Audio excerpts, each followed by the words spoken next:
4 বছর পর আবার শুরু 100 দিনের কাজ, মেয়াদ বাড়িয়ে 125 দিন।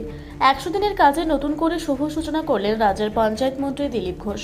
হাওড়া উলবেড়িয়া 2 নম্বর ব্লকের জোয়ারগড়ি গ্রামে নারকেল ফাটিয়ে এই প্রকল্পের উদ্বোধন করেন তিনি। অনুষ্ঠানে উপস্থিত ছিলেন উলবেড়িয়া উত্তরের বিধায়ক চিরণ বেরা, আমতার বিধায়ক অমিত সামন্ত এবং প্রশাসনের উচ্চপদস্থ আধিকারিকরা। এই নতুন সূচনায় স্বভাবতই খুশি গ্রামের দিনমজুর ও শ্রমিক পরিবারগুলো। উদ্বোধনী মঞ্চ থেকে মন্ত্রী দিলীপ ঘোষ জানান, গত 4 বছর ধরে এই কাজ বন্ধ থাকায় গ্রামের গরিব মানুষ চরম বঞ্চিত হয়েছেন। আগের সরকারের আমলে এই প্রকল্পে প্রচুর দুর্নীতি ও অনিয়ম হওয়ার কারণে কেন্দ্রীয় সরকার টাকা দেওয়া বন্ধ করে দিয়েছিল। রাজ্যে নতুন সরকার আসতেই এই কাজ পুনরায় দ্রুত শুরু করার নির্দেশ দেওয়া হয়েছে। আগামী মাস থেকেই এটি 125 দিনের কাজে পরিণত হবে।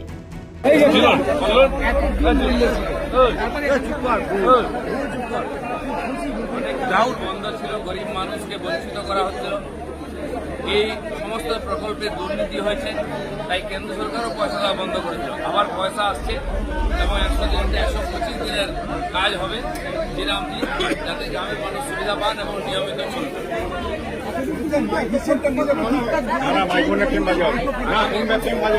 আগামী দিনে সব হিসাব ঠিক হবে। মাননীয় প্রধানমন্ত্রী বলে গেছেন, সবকা সাথ, সবকা বিকাশ, সবকা প্রয়াস, এবার সবকা হিসাব শুরু হয়ে দেখতে পাচ্ছেন যে পুলিশকে গোল করে মারা হতো, সেই পুলিশ কোমরে দড়ি বেঁধে নিয়ে যাচ্ছে। মানুষ দিন সিদ্ধ না করে কাঁচা দিন খাওয়াচ্ছে নেতাদের। যারা লুটপাট করেছে, ভয় দেখিয়েছে, তাদের হিসাব হয়ে গেছে। সেটা করবে পুলিশ সরকার। আপনারা সরকারের সঙ্গে থাকুন, নিয়মিত থাকুন, আমরা সব সফল। দাদা, আগে সরকার বারবার অভিযোগ করতো যে তাদের টাকা আটকে রাখা হয়েছে। হচ্ছিল কোনো টাকার হিসাব নেই, হাজার হাজার কোটি টাকা লুট হয়ে গেছে। নেতাদের বাড়ি, পঞ্চায়েতের প্রধানের বাড়ি, পঞ্চায়েত সদস্য 3 তলা বাড়ি, আগের পুরনো মাটির বাড়ি হয়ে গেছে, আর 5 বছরের 3 তলা বাড়ি হয়ে গেছে। টাকা কোথা থেকে এসছে? অথচ যারা পাওয়ার কথা আবাস যোজনার বাড়ি, তারা পাননি। সেই জন্য প্রায় 30 লক্ষ নতুন লোককে আমরা আবাস যোজনা, শৌচালয়ের সুবিধা, 125 দিনের কাজের সঙ্গে যুক্ত করবো, যারা দিন পাননি।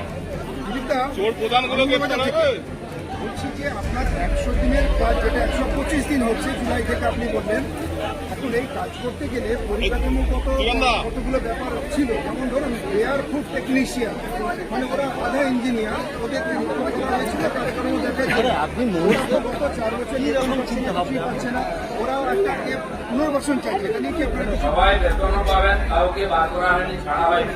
আমাদের অনেক কর্মচারী লাগবে, আমরা প্রায় 11,000-এর বেশি নতুন কর্মচারী রিক্রুটমেন্ট করবো। তার জন্য ফাইন্যান্সিয়াল ফাইল পাঠিয়েছে, হলেই পরীক্ষা দিয়ে স্বচ্ছভাবে নিয়োগ হবে, যাতে সুচারুরূপে আমাদের পঞ্চায়েতের কাজ চলে। যতদিন যে কর্মচারীরা আছেন তারাই সেই পুরোনো কাজকে নতুন করে শুরু করছেন। দাদা, দিল্লিতে সংগঠনের কাজ করে হবে, আগে সরকারের কাজ হোক। দাদা, দিল্লিতে যে 3 সাংসদ যোগাযোগ করছে, এনডিএতে শরিক হবে বলছে। না, ওরা যোগাযোগ করছে অনেক লোক, টিএমসি থেকে বিজেপি এসে পরিবারবাদ থেকে তারা আলাদা করে পার্টি করে, তারা যে মনে করেন এনডিএ আসবে, সেটা আমাদের যারা নেতারা তারা ঠিক করবেন। ঠিক আছে, ভালো থাকুন।